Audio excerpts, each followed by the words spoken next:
শহীদ president Ziaur Rahman যে কেমন ছিলেন, মোস্তাফিয়া মাদ্রাসার যিনি প্রিন্সিপাল ছিলেন আল্লামা নজিবুল্লাহ রহমতুল্লাহ আলাই, ওনাকে একবার জিজ্ঞাসা করা হয়েছিল, হুজুর শহীদ প্রেসিডেন্ট জিয়াউর রহমান সম্পর্কে আপনার মন্তব্য কি?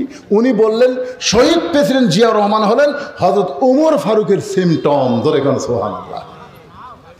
4 বছর তিনি বাংলাদেশে আল্লাহ তাকে ক্ষমতায় রাখছিলেন। কয় বছর? এই 4 বছর তিনি দেশকে কোথায় নিয়ে গেছিলেন আপনারা জানেন? যারা জানেন তারা বলবেন কোথায় নিয়ে গেছিলেন। তিনি যখন দুনিয়া থেকে বিদায় নিলেন তখন তার ভাঙ্গা সুটকেসের মধ্যে জায়নামাজ, আল্লাহর কোরআন পাওয়া গেল। ধর্ম নিরপেক্ষকে বাদ দিয়ে তিনি বিসমিল্লাহির রহমান রহিম শুরু করলেন। জোরে কোন কথা ঠিক কিনা?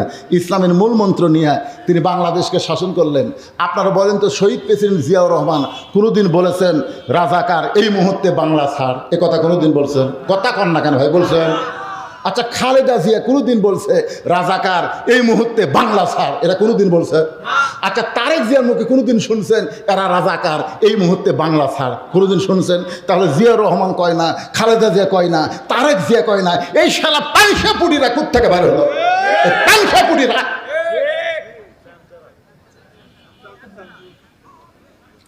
না, জিয়াউর রহমান উনি প্রধানমন্ত্রী বানাচ্ছিল একজন চিহ্নিত রাজাকার শাহজিজকে। যারা মুরব্বী আছেন চিন্তা করেন, শাহজিদুর রহমান প্রধানমন্ত্রী হলেন একটা রাজাকার। আর খালেদা জিয়া 91 সালে যাকে প্রেসিডেন্ট বানালো আব্দুর রহমান বিশ্বাস, ওই চিহ্নিত রাজাকার। তাহলে খালেদা জিয়া প্রেসিডেন্ট বানালো রাজাকারকে? খালেদা জীবনে রাজাকার শব্দ উচ্চারণ করেনি, শহীদ প্রেসিডেন্ট জিয়াউর রহমান করেনি, তারেক জিয়া আজ পর্যন্ত যতই ভাষণ দেখ এই রাজাকার শব্দ কোনদিন মুখ দিয়ে উচ্চারণ করেনি। আর এই সারা চামচারা বাচ্চা চামচারা, নেতার যোগ্যতা নাই, এরা বলে রাজাকার এই মুহূর্তে বাংলা ছাড়। বাংলা কেন ছাড়া লাগবে? বাংলা থাকতে দেবো না?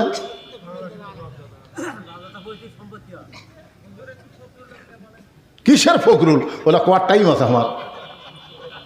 এটা শেষে বললাম অথবা সবিল হক, হক কথাটা বলা লাগবে, এই জন্য বলে দিলাম। আমার কথা কি বুঝলেন? আমরা শহীদ প্রেসিডেন্ট জিয়াউর রহমানকে কলিজার থেকে বেশি ভালোবাসি, খালেদা জিয়াকে ভালোবাসি, তারেক জিয়াকে ভালোবাসি। ধরে কার কথা ঠিক না? আর তোমরা সব সুলসাপুটি হয়েছ, কি করলে কি বলো? কথা ভাষা ঠিক নাই, বক্তব্যের ঠিক নাই, লেখাপড়া নাই, সব মূর্খ নেতা। জিয়াউর রহমানকে আদর্শ বুকে নিয়ে রাজনীতি করো, আল্লাহর কোরআনের শাসন চালু হবে। ধরে কার কথা ঠিক না? যারা ভাঙ্গা সুটকেসের মধ্যে কোরআন পাওয়া গেছে, জায়নামাজ পাওয়া গেছে, একটা ওয়াক্ত নামাজ এই জীবনে কাজা করেনি। আপনি 7 মাথা থেকে মহাস্থানে হেঁটে যাচ্ছেন, জিয়াউর রহমান ডিসিএসপি যারা হাঁটতে হাঁটতে সব পাতলা পায়খানা শুরু হচ্ছে, আর উনি খেলে মাছ করে যাচ্ছে। গোকুল যখন আইসে আসরের আজান দিল, উনি তখন কি করছেন?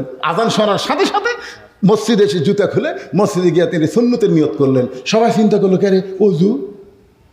তার মানে বোঝা গেল উনি সর্ব অবস্থায় অজু অবস্থায় ছিলেন। ধরে খান সুবহানাল্লাহ। এমন একটা মানুষের নামে দল করো আর তোমাকে দলের কোনো নীতি নাই। জামাত বিএনপি একসঙ্গে অন্যায়ের বিরুদ্ধে দীর্ঘদিন চেষ্টা করেছে। ধরে কোন কথা ঠিক কিনা? আমি জামাতকে বলবো, বিএনপি জামাতকে যে সুযোগ দিছে, জিয়াউর রহমানই তো বাংলাদেশে জামাত ইসলামকে রাজনীতি করার সুযোগ দিছে। ধরে কোন কথা ঠিক কিনা? খালেদা জিয়াই তো জামাত ইসলামকে তাদের 2 মন্ত্রী বানাচ্ছে। এখন তোমরা ভিন্ন হয়ে যা ইচ্ছা তাই বলতে পারো না। বিএনপিকেও বলবো, তোমরা ভিন্ন হয়ে যা ইচ্ছা তাই বলো না। মিলেমিশে আমরা রাষ্ট্র চালাবো, হাসিনা যেন আর ফিরে আসবার না পারে। ধরে কোন কথা ঠিক কিনা? এই 13 নভেম্বর হাসিনা স্বপ্ন দেখতেছ, আজকে 10 তারিখ, 13 তারিখে কি যেন একটা করবি, তাহলে ঢুকে দেখ, চাপা ভেঙে দিবি। ধরে কান কথা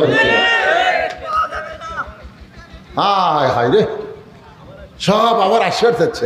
আবার এরকে 5ই আগস্টের কথা মনে নেই, আবার আশ্বাস যাচ্ছে। না, আমরা সবাই মিলেমিশে থাকবো, আমাদের মধ্যে কোনো ফেতনা চলবে না। ধরে কোন কথা ঠিক কিনা? আমি 11 সালে যখন হজ করবার গেলাম, 11 সালে, তখন আমার সঙ্গে হজের সাথী ছিল আদমদিঘি উপজেলার চেয়ারম্যান। আদমদিঘি উপজেলার চেয়ারম্যান নাম হলো রাজু। ওই দল করে আওয়ামী লীগ। কোন দল? আওয়ামী লীগ করে। আল্লাহর ঘর সামনে নিয়ে আমরা সবাই একটা তালবিয়া পড়তেছি, লব্বাইক আল্লাহুম্মা লব্বাইক, লব্বাইক লা শারিকা লাকা লব্বাইক, ইন্নাল হামদা ওয়ান নি'মাতা লাকা ওয়াল মুলক লা শারিকা লাক। যে লাকাওয়াল মুলক লা শারিকা লাক কইছে, আমি খপ করে হাত ধরে বললাম, চেয়ারম্যান সাহেব, এই লাকাওয়াল মুলক লা শারিকা লাকের অর্থ কি? তখন বলতে তো হুজুর সবাই কয় আমিও কই, এর অর্থ তো জানি না। আমি বললাম আর বাংলা অর্থ হলো রাজনীতির ভিতরে, রাজত্বের ভিতরে একমাত্র আল্লাহ ছাড়া অন্য কাউকে স্বীকার করি না। আপনি আল্লাহর কাবাঘর সামনে নিয়ে এইটা বললেন, রাজনীতির ভিতরে, রাজত্বের ভিতরে একমাত্র আল্লাহ ছাড়া অন্য কাউকে স্বীকার করি না, তাহলে হজ করার পরে আপনি দল করবেন কার? তখন বলতে যে হুজুর কি করা লাগবে? আমি কইলাম আওয়ামী লীগ, বিএনপি, জাতীয় পার্টি যত মানুষের দল আছে সব দল বাদ দিয়ে আল্লাহর দল যদি করে পারেন তাহলে আপনার ঈমান ঠিক থাকবে, নয়তো আপনি বেঈমান হয়ে যাবেন। ধরে কোন কথা ঠিক কি বুঝতেছেন? আল্লাহ তাআলা 4টা বিষয় এখানে আলোচনা করছে সূরা আসরের মধ্যে। 1 নম্বরের নাম কি? সাহাবারা জিজ্ঞাসা করলেন, ইয়া রাসূলুল্লাহ, এত গুরুত্ব যে ঈমানের, ঈমান সম্পর্কে আমরা জানতে চাই।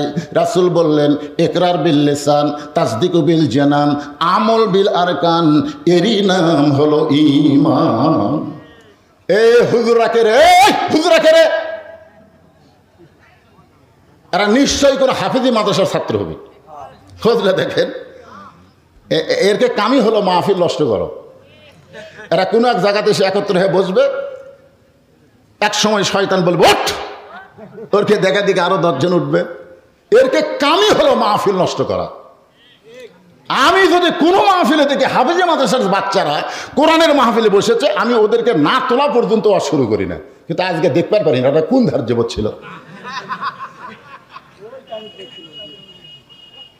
কারণ আমার নিজের হাফেজি মাদ্রাসা আছে, যে আমি জানি এই মালগুলা কি, আমার জানা আছে। আমার 2টা মাদ্রাসা আছে, একটা হলো মহিলা মাদ্রাসা, একটা হলো ছেলেদের মাদ্রাসা। এই হাফেজি মাদ্রাসার বাচ্চারা এরা যে কি মানের, এরা হুজুর ছাড়া, এরকে যারা পড়ায় সেই হুজুর ছাড়া আমি যে মাদ্রাসার পরিচালক ওরা আমার গণই না। ওরা হুজুরের কাপড় পরিষ্কার করে, হুজুরের সাইকেল পরিষ্কার করে, হুজুরের জুতা মুছে দেয়। একদিন আমি কইলাম বারে টুপিটা ধুয়ে দিত, টাইম নেই। ওর হুজুরেরা আমার কথা শোনে, কিন্তু ওরা আমার কথা শোনে না।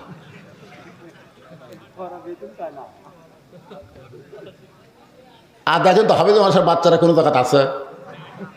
এই 4টা বিষয় আজকে কোরআন থেকে খোলা খুলি আমাদের শোনা লাগবে। জোরে কোন কথা ঠিক কি না? এখন আর সেই দিন নাই, এখন আর আগের দিন নাই। আগের দিন বাঘে খাচ্ছে। এই শিবগঞ্জের মধ্যে আমার ওয়াজ বন্ধ করে দিয়েছিল। জোরে কোন কথা ঠিক কি না? এখন আর সেই দিন আছে?